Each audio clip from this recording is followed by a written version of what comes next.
गोकुळ दूध संघाच्या पार्श्वभूमीवर उभा राहिलेला हा संघर्ष केवळ व्यक्तिगत आरोप प्रत्यारोपांपुरता मर्यादित नाही, तर तो सहकार क्षेत्रातील सत्ता संघर्ष, राजकीय वर्चस्व आणि शेतकरी हित या तिन्हींच्या संगमावर उभा आहे.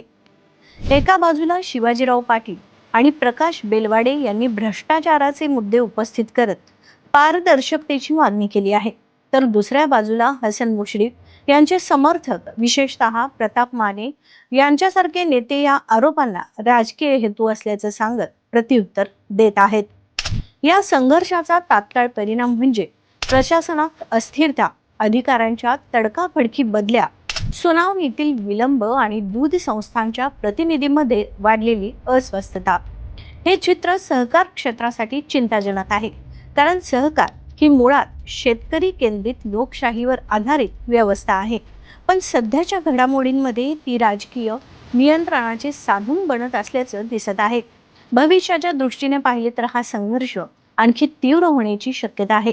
गोकुळ सारख्या मोठ्या संस्थेवर नियंत्रण मिळवण्यासाठी राजकीय पक्षांमध्ये थेट संघर्ष उभा राहू शकतो.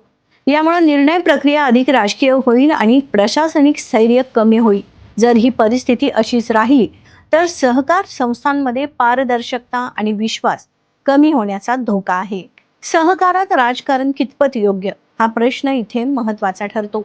वास्तव पाहता सहकार आणि राजकारण पूर्णपणे वेगळे ठेवणे कठीण आहे, कारण या संस्थांमध्ये निवडणुका, प्रतिनिधित्व आणि सत्ता यांचा भाग असतो. मात्र जेव्हा राजकारण सेवा आणि विकासाच्या ऐवजी नियंत्रण, सूड आणि गटबाजीसाठी वापरली जाते, तेव्हा सहकाराची मूळ भावना कमकुवत होते. सध्याच्या परिस्थितीत नेमके हेच होत असल्याची चिन्हे दिसत आहेत. शेतकऱ्यांना आणि दूध उत्पादकांना न्याय मिळणार का, याचे उत्तर मात्र परिस्थितीनुसार बदलणारे आहे. जर चौकशी प्रक्रिया पारदर्शक, निष्पक्ष आणि वेळेत पूर्ण झाली तर शेतकऱ्यांना न्याय मिळू शकेल. पण जर राजकीय हस्तक्षेप वाढत राहिला, निर्णय विलंबित झाले आणि अधिकाऱ्यांवर दबाव राहिला, तर सर्वात मोठा फटका हाच घटक दूध उत्पादक शेतकरी यांनाच बसणार आहे. शेवटी या संपूर्ण प्रकरणात खरी कसोटी आहे ती व्यवस्थेची.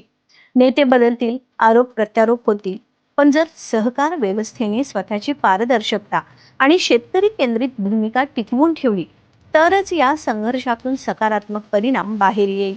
अन्यथा गोकुळ सारख्या संस्थांमधील राजकारण अधिकच गढूळ होऊन शेतकऱ्यांचा विश्वास डळमळीत होण्याची शक्यता नाकारता येत नाही.